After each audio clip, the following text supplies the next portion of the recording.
অর্জুন ছাড়া আর একজন দেখেছিল, সে হচ্ছে মা নন্দরানী গা। গোপাল গোপাল, বলো মা, তোরে দাদা বলরাম বলল তুই গোঠে গিয়েছিলিস? হ্যাঁ গিয়েছিলিস তো, সত্য সত্য কথা তো, গেছিলি তো? হ্যাঁ গেছিলাম। তা তোর দাদা বলরাম বলছে তোকে এত ক্ষীর্ণনি আমি পুঁটলি বেঁধে বেঁধে দিই, হ্যাঁ পদ্ম নামক গাভীর দুধ আমি নিজে দহন করি, যত দুধ হয় তা দিয়ে তোর জন্য ক্ষীর্ণনি তৈরি করি, তুই মাটি খেলি কেন গোপাল? বল বল। হাতটা ধরে ফেলেছে, ডান হাতটা ধরে আছে, ছাড়বে না। হ্যাঁ, আমার বাবা গোপাল বলে ওগো মা, আমি যে কে তুমি জানো না, তুমি যে বলো আমার গোপাল, আমার গোপাল, একদিন যখন আমি তোমাকে ছেড়ে যাব তখন তুমি সেই শোকটা সহ্য করতে পারবে না মা। তাই আজ আমি তোমাকে দেখাবো আমি কে।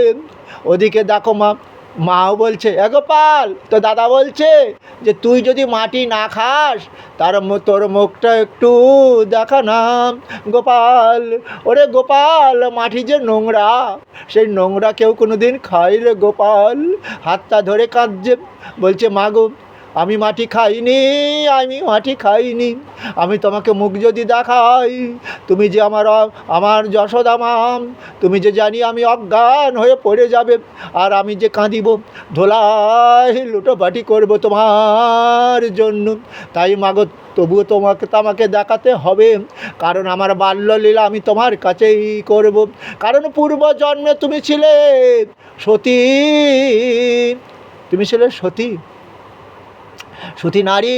সেদিন আমি সতী তোমার কাছে আমি গেছিলাম, আমি আর নারদমণি, আমি বিষ্ণু অর্থাৎ বৈষ্ণব রূপে গিয়েছিলাম।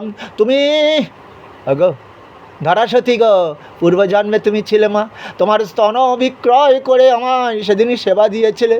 তাই আমি বলেছিলাম মা গো, এত বড় ভক্ত তুমি, নিজের দেহটা বিক্রয় করে দিয়ে আমাকে সেবা দিচ্ছ, তবে ওই স্তনদয় যে আমি পান করব তোমার মাম, সেটা দাপরে। তাই তুমি সেই ধরাসতী মাগো, তাই এসেছো আমার আজ নন্দ মহারাজের স্ত্রী যশোদা মা রূপে। তাই সেদিন আমি বলেছিলাম মাগো তুমি কি বর চাও? বলেছিলে তুমি আমার সন্তান রূপে আমার কোলে আসবে, আমার স্তন দুগ্ধ পান করবে।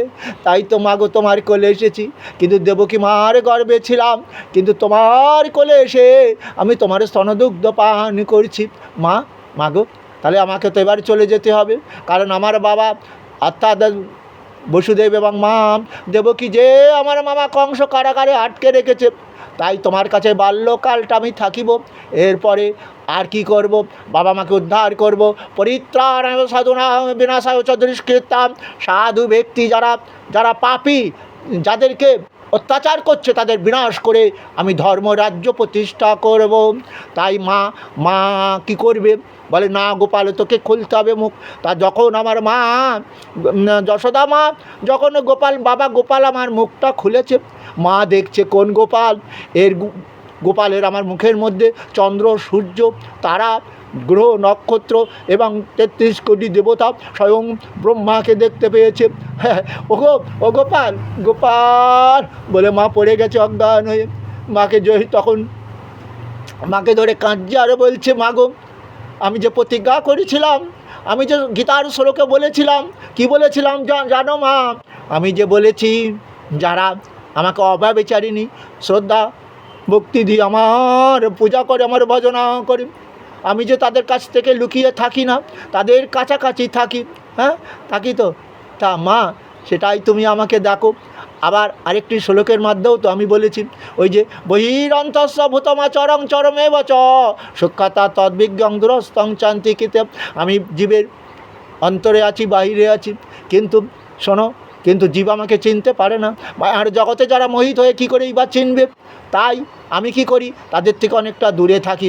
আর তোমার মতো মা যারা আমাকে বাবা গোপাল বলে আশ্রয় করে, গোপাল গোপাল বলে কাঁদে, আর সবই এই সংসারে অনিত্য, তাদের আমি কাছাকাছি থাকি।